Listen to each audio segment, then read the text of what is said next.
کیا آپ نے کبھی ایسی پیاس محسوس کی ہے جو پانی سے نہیں بجھتی؟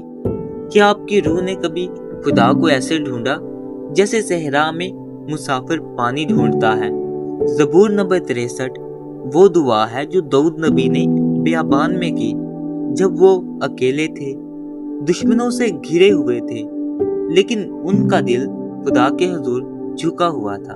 یہ زبور ہمیں سکھاتا ہے کہ اصل طاقت محلوں میں نہیں بلکہ اس دل میں ہے جو سچے دل سے کہتا ہے، اے خدا تو ہی میرا خدا ہے، میں دل سے تیرا طالب ہوں۔ آئیے آج ہم بھی اس پیاس کو محسوس کریں جو ہمیں خدا کے قریب لے جاتی ہے۔ آئیے سنتے ہیں زبور نمبر 63۔ اے خدا تو میرا خدا ہے، میں دل سے تیرا طالب ہوں گا۔ خوش اور پیاسی زمین میں جہاں پانی نہیں، میری جان تیری پیاسی اور میرا جسم تیرا مشتاق ہے۔ اس طرح میں نے مقدس میں تجھ پر نگاہ کی تاکہ تیری قدرت اور حشمت کو دیکھوں، کیونکہ تیری شفقت زندگی سے بہتر ہے۔ میرے ہونٹ تیری تعریف کریں گے، اسی طرح میں عمر بھر تجھے مبارک کہوں گا اور تیرا نام لے کر اپنے ہاتھ اٹھایا کروں گا۔ میری جان گویا گودے اور چربی سے سیر ہوگی اور میرا منہ مسرور لبوں سے تیری تعریف کرے گا۔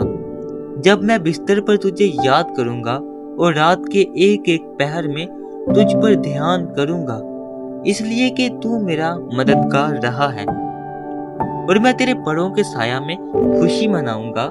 میری جان کو تیری ہی دھن ہے، تیرا دہنا ہاتھ مجھے سنبھالتا ہے۔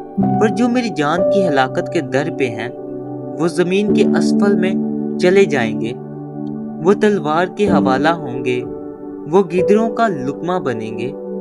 لیکن بادشاہ خدا میں شادمان ہوگا، جو اس کی قسم کھاتا ہے وہ فخر کرے گا، کیونکہ جھوٹ بولنے والوں کا منہ بند کر دیا جائے گا۔ آمین۔ اگر آپ کی زندگی بھی کسی بیابان سے گزر رہی ہے، اگر دل خالی محسوس ہوتا ہے، تو یاد رکھیں خدا دور نہیں۔ جیسے داؤد نبی نے صحرا میں خدا کو پایا، ویسے ہی آپ بھی اپنی تنہائی میں اس کی حضوری محسوس کر سکتے ہیں۔ حقیقی سکون دنیا کی چیزوں میں نہیں بلکہ اس خدا میں ہے جو ہماری روح کو سیراب کرتا ہے۔